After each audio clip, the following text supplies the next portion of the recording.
বন্ধুরা, চলে এলাম আরও একটা লং ভিডিও নিয়ে তোমাদের সাথে শেয়ার করার জন্য। তো এটা হচ্ছে কালকে রাতের ভ্লগ। কালকে আমাদের রুটির সাথে হয়েছিল মাশরুম, মানে আমরা যারা যারা আঁশ খাই তাদের জন্য পেঁয়াজ টেয়াজ দিয়ে হয়েছিল মাশরুমটা। আর আমার দিদা যেহেতু আঁশ খায় না, তাই দিদার জন্য মা এখানে বানাচ্ছিল আলু ভাজা। আলু ভাজা খেতে দিদা অনেকটাই পছন্দ করে, তাই এখানে মা ইন্ডাকশানে করছিল। তাওয়াটাকে গরম করে এখানে সর্ষের তেল দিয়ে দেওয়া হয়েছে। আর আলুগুলোকে দেখতে পাচ্ছ সরু সরু করে আমিই কেটে দিয়েছি। তো এখানে তেল গরম হয়ে গেছে কিনা মা একটা লঙ্কা দিয়ে দেখে নিল। এবারে আলুগুলোকে এখানে দিয়ে দিচ্ছে। আলুগুলো কেমন হয়েছে কাটাটা একটু কমেন্ট করে জানাবে।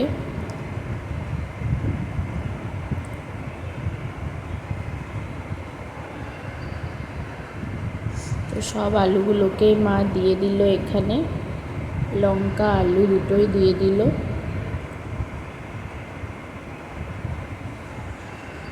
চ্যানেলে যারা নতুন আছো একটু চ্যানেলটাকে সাবস্ক্রাইব করে পাশে থেকো।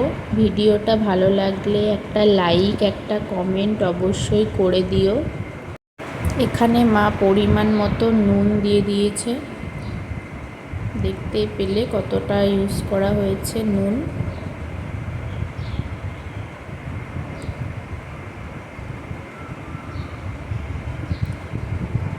এবার মা দিয়ে দিচ্ছে এখানে হলুদ।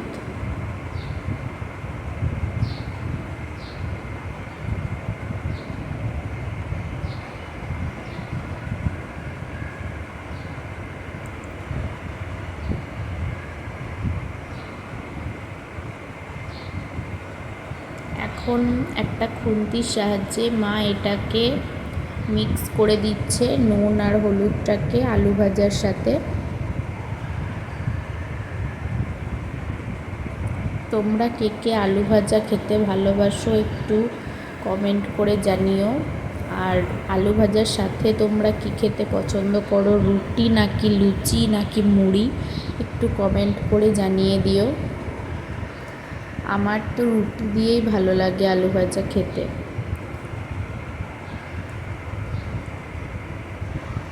তো এখানে মা মিক্স করে নিচ্ছে ভালোভাবে। এখন এটাকে সেদ্ধ হওয়ার জন্য ঢাকা দিয়ে দেওয়া হলো। 10 মিনিট মতো সেদ্ধ হতে দেওয়া হয়েছিল। আর 10 মিনিট পর এখানে মা ঢাকাটা খুলে দেখছে যে হয়ে এসছে। এই যে দেখতে পাচ্ছ বেশ লাল লাল হয়ে গেছে, খড়া খড়া। আর এই লাল লাল আলু ভাজা খেতে আমার কিন্তু খুব ভালো লাগে।